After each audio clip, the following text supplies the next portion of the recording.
going to talk about, what are we going to talk about? Dependency on the Lord. 1 Thessalonians chapter 4, verse 11 is on my heart. We can touch on that and see how that will fold into what we initially just struck up a conversation about related to dependency and independency. Study to show yourself quiet.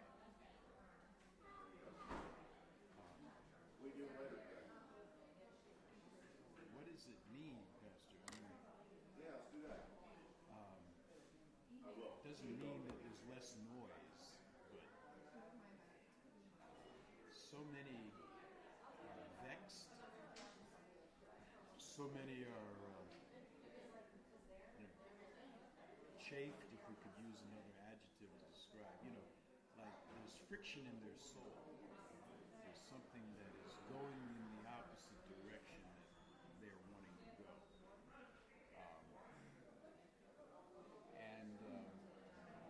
How does one deal with it? Not necessarily how does one deal with it. What is God's provision, for that? And what is your thinking on that? Well, God showed me something recently that I think is profound. In the Sermon on the Mount, Matthew chapter 5,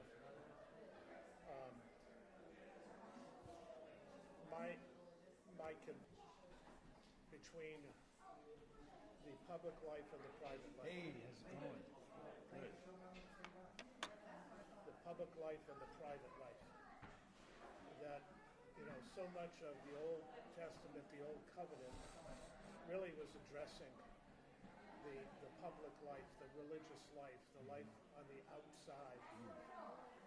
But when Jesus came, he was starting to focus much more attention on the inner life that produces the outward life. That instead of the Old Covenant was about imposing standards, and by the outward imposition of these standards, regulations, whatever you want to call them, that you begin to transition inwardly, where the new covenant relationship with God is more about the inner life working its way out. That it's the life of the Spirit on the inside that is making me different and teaching me that principle of dependence on Him, almost deifying my self-life in a way. Right. Yeah, there is that absoluteness. I think unless a man, deny himself, pick up his cross.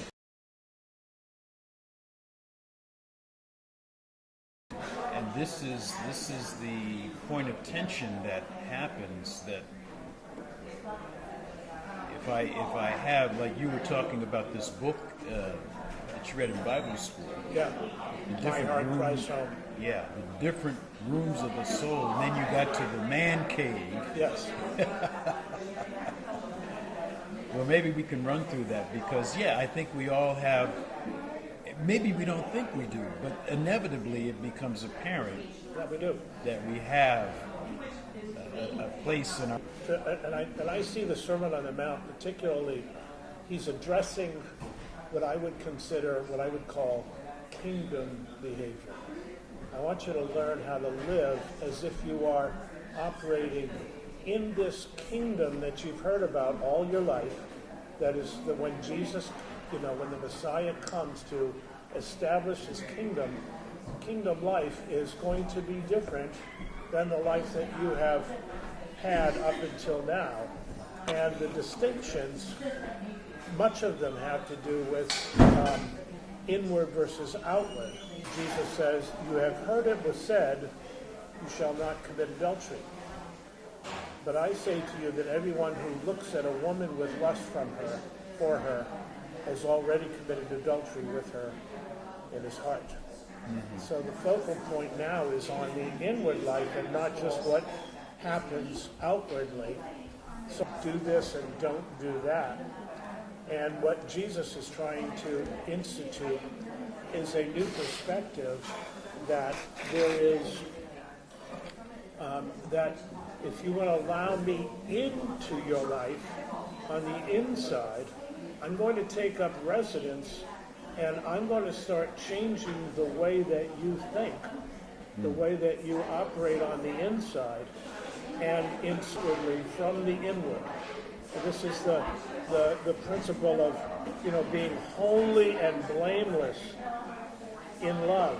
Ephesians chapter 1, verses 5 and 6, that whole idea of once I've allowed him, once I've invited him into my life, now he's taking up residence, but I have to let him have access.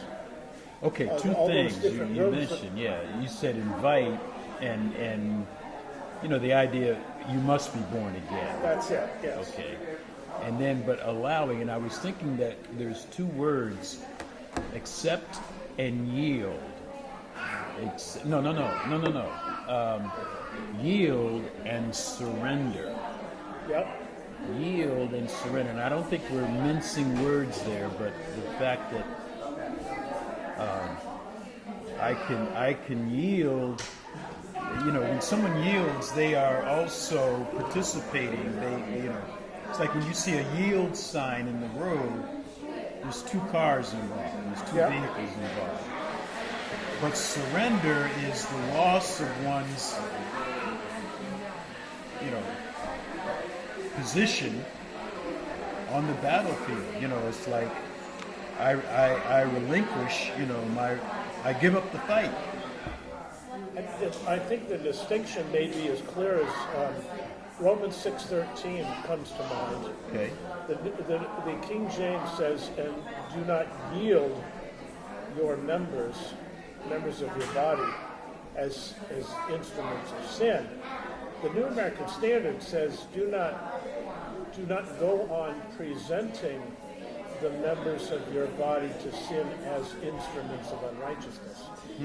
So it's the same Greek word, but translated differently. In the aspect of yielding is the idea of I am presenting me. I am presenting something. I'm giving up, in a sense, a freedom of mine, which has a connotation of yielding, but I think it maybe even goes further. It says no. I'm literally allowing this area of my life to die because there's something greater in store. But what if I don't know that which is greater, but I'm very familiar with what I presently have?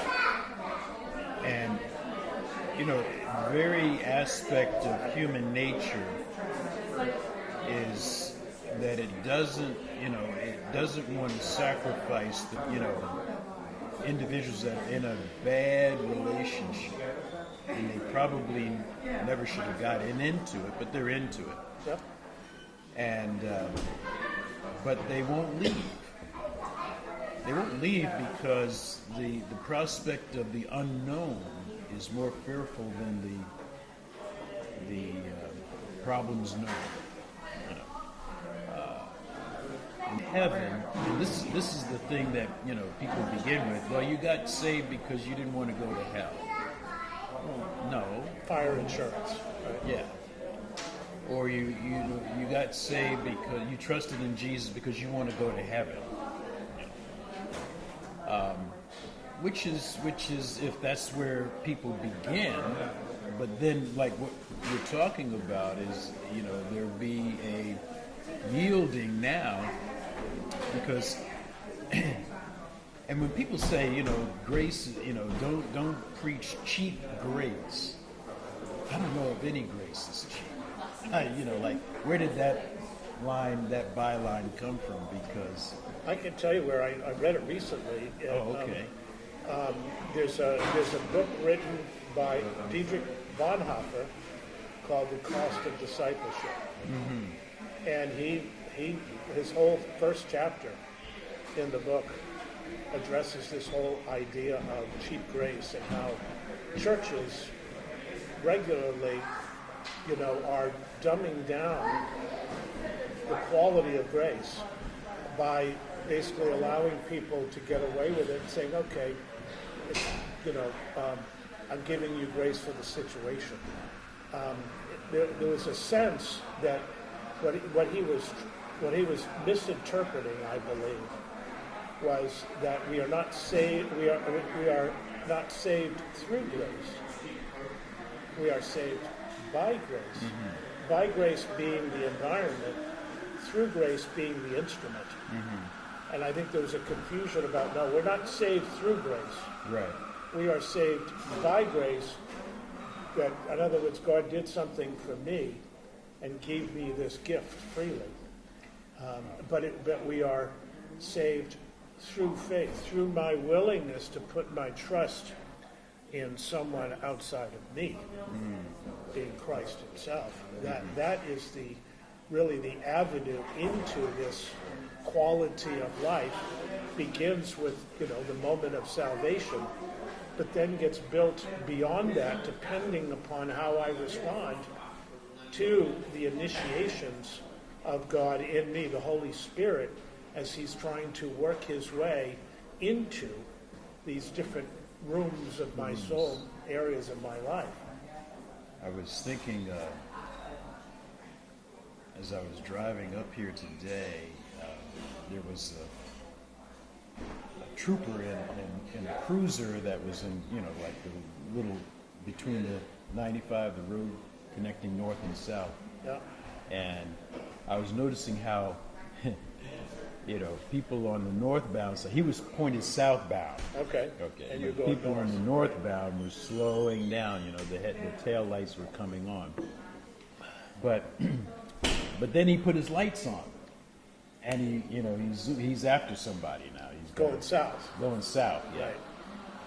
And but in one instance, just even seeing the vehicle there, that's an external restraint. I don't want to get a ticket. I don't want any points on. Right. Okay, external. But internally, it should be that I have the moral rectitude to not speed. Right. And not want. So here was the statement. The statement was law, and then the word enforcement. Because the law is the speed sign. Right. The enforcement is the state trooper.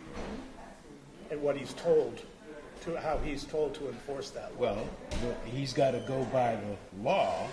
Okay, I mean, he's not going to just arbitrarily. I don't like the way you look. I'm arresting. No, but the necessity of you could pass all the laws you would think would change behavior, but there has to be an enforcement. But he's been guided, though, I think, by with the court system, how the court system has chosen to enforce it. And typically, on the highway, they don't start pulling you over until you're 12 miles over the speed limit. So, like that, yeah. So you have that. You kind of have that leeway there, where that that the court system is going to have a hard time enforcing it until you are over a certain limit, 10, 12, 14 miles. I mean, there's no question that you're over it. So there's no argument that can be made. And this is how they've been told to enforce it. And well, that's granted. And the idea that because there could be, variations in the speedometer and, sure. That sort of thing. But the fact that there are laws that exist but are not enforced. Correct. No longer are they enforced. Okay. There's laws on against sodomy, There's laws in some states that is against adultery that you go to jail for that, but they're not enforced anymore. Well, you bring up a point here. The law of Moses was enforced by men. In other words, that they would decide who they were going to hold responsible. I'll give you an example. John chapter 8. They bring the Pharisees bring this woman caught in the act of adultery before Jesus. She was exceeding the speed limit, the sex limit. But the law said that the adulterer and the adulteress, they both. Where was the adulterer in this? See, they chose to enforce it against the woman, but not the man. There were a lot of other problems with that, with being exposed. The idea, though, is that God was trying to, I think what Jesus was trying to come along and say is, I'm removing the man's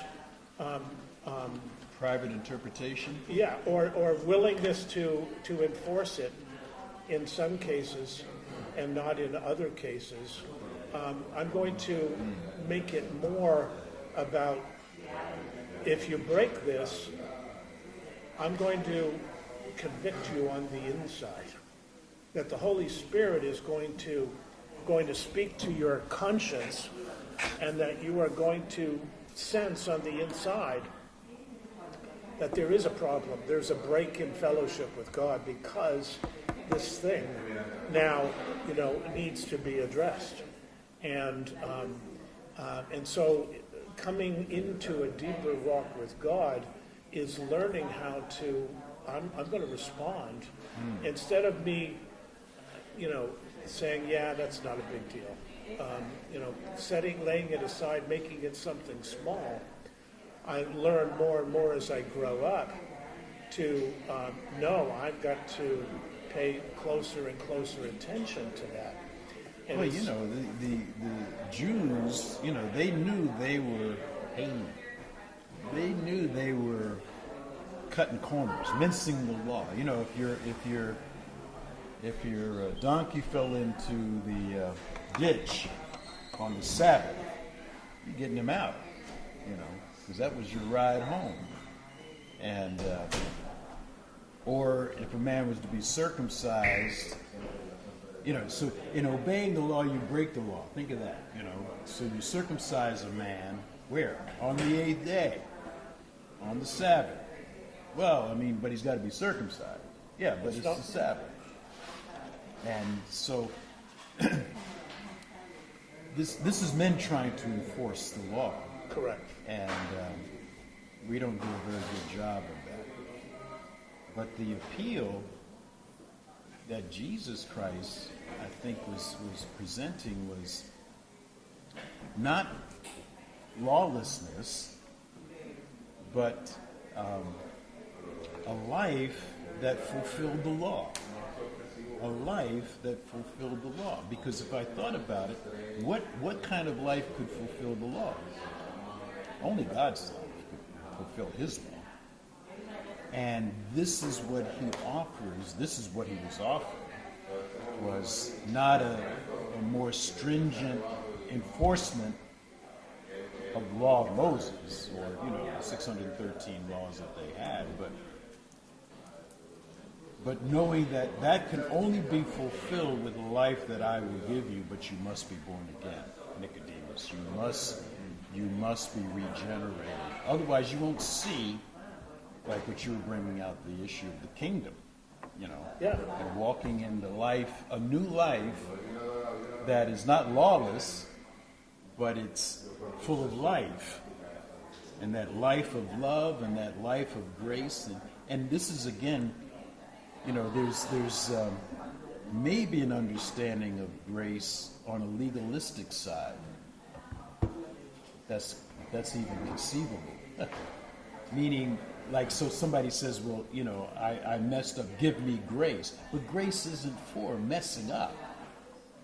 It's to the grace of God has appeared, bringing salvation instructing us. Teaching us, yes, how to what? Deny ungodlikeness. Ungodliness is not, 4 or 5 sins. It's just living in the self-life, living as a good natural man.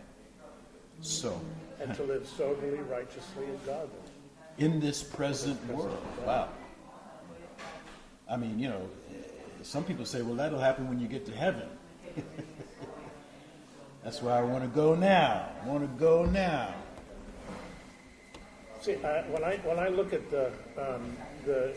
we're talking about the Sermon on the Mount, and I see the Sermon on the Mount as having to do with this kingdom behavior. Mm-hmm. And in other words, instead of focusing on the outward, it's taking a step further and saying, now what's the motive behind it? And if we can deal with the right motives on the inside, then now we've got something. Yeah. Now we're really focusing on the quality of life. Matthew chapter 6, he begins by saying, beware of practicing your righteousness before men to be noticed by them, otherwise you have no reward with your Father who is in heaven.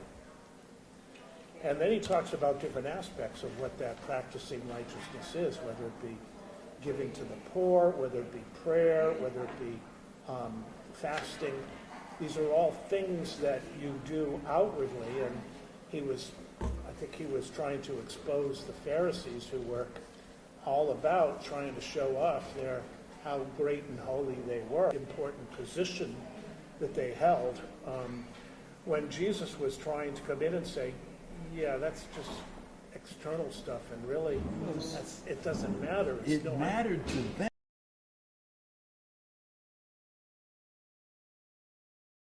Appreciate what men would appreciate. Oh, you're such a good guy. Wow, we just love having you around. Well, yeah, I want to be that way. From another way, like Jesus, he's the friend of who?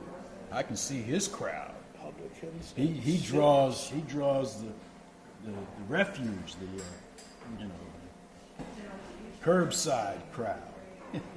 So he's introducing something much deeper, taking it beyond the external. Now we're working the life on the inside, which is totally distinct. It's the public versus the private life. I want to change you on the inside. That will make you spiritual, rather than enforcing all these laws on the outside, getting you eventually to conform in terms of discipline and humility. Enforced discipline produces genuine discipline. Enforced humility produces genuine humility. It's that idea that the more I'm imposing these standards on people's lives, eventually at least some of them will come around and it will work its way in. Others it won't. But Jesus comes along and says, no, I want to work from the inside out. Yeah, but it's that's Romans 8, 2. Well, it's Hebrews 8, 10 to 12. It's that, instead of the law being written on tablets of stone, now the law is written on your heart. And and we get to know him. Each of us gets to know him on the inside. And the neat thing about this, as I was looking at all of this, considering it, that the very last thing that Jesus says in the Sermon on the Mount, which I think summarizes it, is he talks about the two foundations. Therefore, everyone who hears these words of mine and acts on them may be compared to a wise man who built his house on the rock. And the rain fell, and the floods came, and the winds blew and slammed against that house, yet it did not fall, for it had been founded on the rock. So when the life of God has now been worked its way on the inside of me, now I am walking with him. And in some way, it's almost like I'm innocent until proven guilty. It's like, I want God to work in me so that whatever comes out, that'll be him and not me. And I'm just trying to comply, trying to accept the word, you would use the word yield. To yield, the more I'm yielding on the inside, what is being produced externally will be his life and not mine. And so there's a real challenge then. How much am I going to allow that life to take over my life, my self-life? Mm-hmm. So because I am dying, my own self-life is dying progressively to this higher quality of life. It's Galatians 2:20. I'm crucified with Christ, nevertheless I live, yet not I, but Christ lives in me. And now the life that I live in the flesh, not by myself, but trusting. I'm living by faith in the Son of God who loved me and gave himself. So I'm now living. Now it's his life inside of me. I've decided that I'm going to let those things matter the most to me on the inside. I'm not going to resist them anymore. Well, till the next time. Well, yeah, progressively. You know what I'm saying. I know what you're saying. Yeah. It's just, not everybody knows what we're saying. We say yieldedness and surrender. Luke chapter 9, describing the idea of picking up your cross, denying yourself. You got self-denial. Those who follow me. But that's not the same as discipline yourself. But Christ can enable a man to deny himself by giving him another life to live from, another source of life to live from. So. We have a cassette tape. Yes, I love Amy cassettes. And Annette. And they have that song that says, I die daily. Like, I'm the song part of... Crucified with Christ, isn't it? Yeah. But that I die daily, it struck a chord with me. Yeah. And I just think about where am I at? Because we do devotionals while I'm driving. And I think you said in service, I don't know, I think it was a week before, about, I forgot what I was just going to say. Anyways, I just was thinking about, am I receptive to things of God? Am I, like God revealed, this is what you said, like God allows things to reveal where our heart is at. And it's like, well, I'm driving in and then, I'm like reacting to somebody driving. So it shows me that I need to take this a step further, and I just say, God, I'll let you do it. I'll let you do this. I will die to myself, and you do whatever I need. And I feel like it's some type of punishment or something. And then, I'll accept whatever happens to me, because I knew if they were bad things, God allowed it to work something in me. But then, like, the next day I was doing that, I wasn't fearful, or I just trusted him. It's like, it's not a fear. I know it's a good thing to give up all these thoughts and all these things that I have, and all these, I don't know, just the way I am, just like let that be. So if I'm in a place where I feel like I'm going to lose my job, I don't have to feel like that. God's in control of my job. I'm not in control of my job. That's so, abnormal. The normal thing is like to freak out. Are you calling Kim abnormal? I am. Are you saying that? I'm in the same category. The filling of the Holy Spirit and walking in the Spirit is a perpetual, continual disposition, attitude, and acceptance that, if I relinquish my rights to myself, can I trust God for the outcome?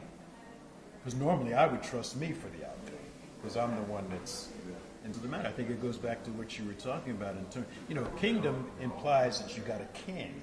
You got an authority that's greater than yourself.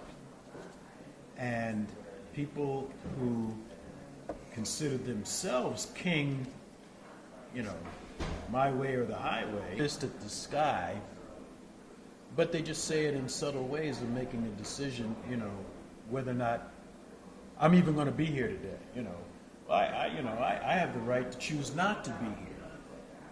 Okay, but what choice did I fall under? A larger choice than just what I want.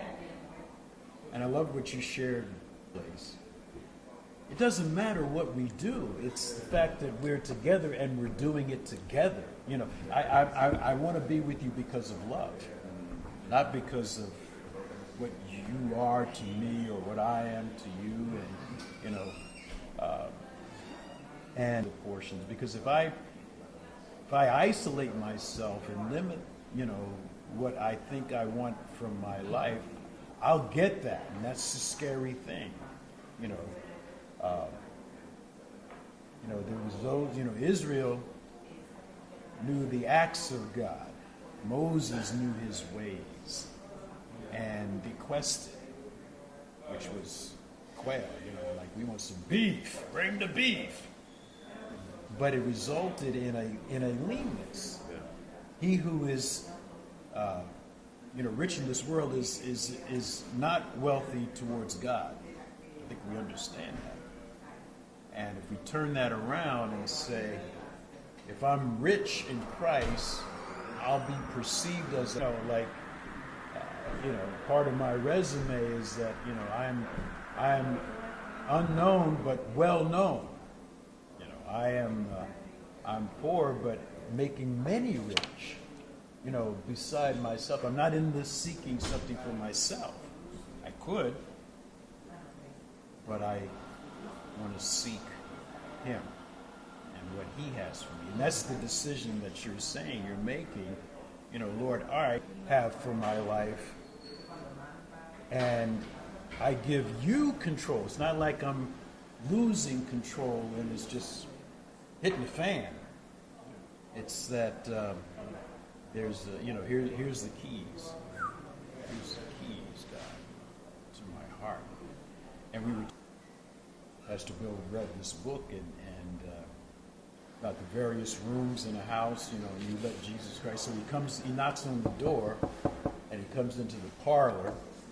Or he gets as far as the porch, and then. But he wants to get into the kitchen. But he wants to get into the living room. He wants to get into the bedroom. He wants to get into the man cave. That's where we ended up. Like this, part of our life where we have said, "Thanks, but no thanks, Jesus. I got this." Or this is for me. Independence. Well, it gives me self. Began with the angelic realm. Well, yeah. I mean, with good old Lucifer, right? Well, and this is the thing. So he had the highest angelic position, but that wasn't enough.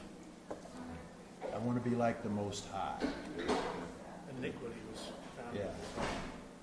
But then we say, in some measure, I want to be myself.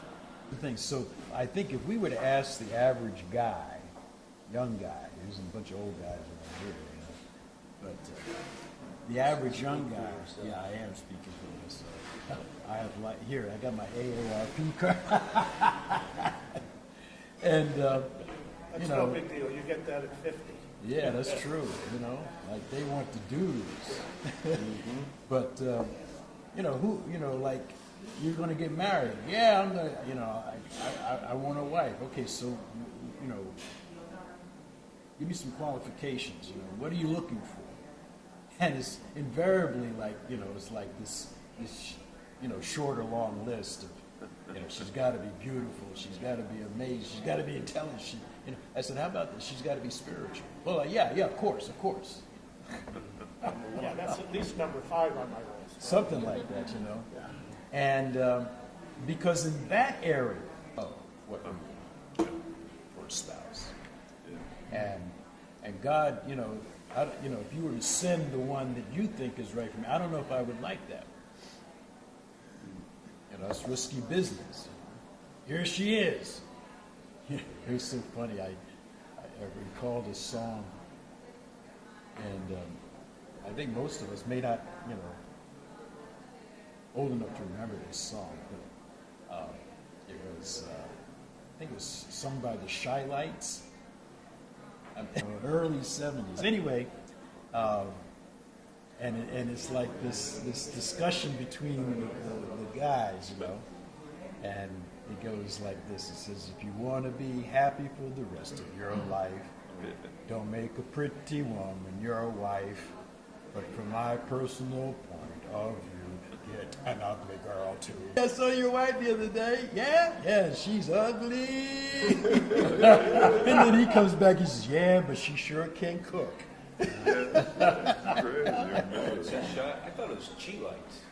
I always thought it was pronounced, but I'm not sure. The who? Chi-Lites. C-H-I. C-H-I. Yeah. Yeah, I know another one. Well, that's because you're from New England. Well, remember the Chia Pet? Oh, yeah, right. You're supposed to eat those now. Not the pet, but the seeds, She is. And that reminds me of a song that. Dang it. That's right, you got to sing it. Yeah. Sorry. This is, it's a guy and a girl, young teenagers. The group is called LaRue, Teenagers. and the song is called Someday. And the girl, I don't know if you're near or far away, but I know that I'm thinking of you today. I don't know if I even know your name, but I know that I'm praying for you just the same. Someday we'll fall in love. You'll be mine and I'll be yours. Our hearts will be one, and our love will ever endure. Then I'll need you, and I'll want you, and I'll find you someday. Then I'll love you, then I'll hold you, and I'll be with you always. Our love will be so strong and pure, you will make me feel like I never felt before. You will be perfect, fall in love, will be mine and I'll be yours. Our hearts will be one, and our love will ever endure. And then the final verse, your faith for the Lord will be strong, even though I know the way is long. And though I'm young, I still believe that you're out there praying for me. Wow. Somewhere. Great song, isn't it? Well, yeah, those are the kind of songs you want to sing. They just don't make the top 10 pop list. No, and that never will, reach. Platinum. That won't outdo Jimi Hendrix. Where you going? You're going to shoot my woman. That's what I'm going to do. Yeah, he called her my old lady. Oh, you did? We're in the gutter. Hey, Joe. So, And then there's Stairway to Heaven, Led Zeppelin, right? Downhill, we're going downhill, guys. yeah, we are. This conversation will now be truncated. Talk too much, bothering my pet. Talk too much. Oh, my gosh. I heard that the other day. Oh, you did? Jones. Jones, How about this one? Oh, yes. There she is, walking down the street. Oh, my goodness. Oh, boy, time to go. I know the Beach Boys always like those California girls. God bless America. A relationship with Christ. Yeah, That whole thing that's is a right. relationship with Christ. Yeah, and then God's going to actually make the match that I don't have to make. That's the key. Like we Well, first that meet- principle goes throughout Yeah. every, not even just the serious decisions, but the little decisions. Like, showing up today. I think that, this is the will of God.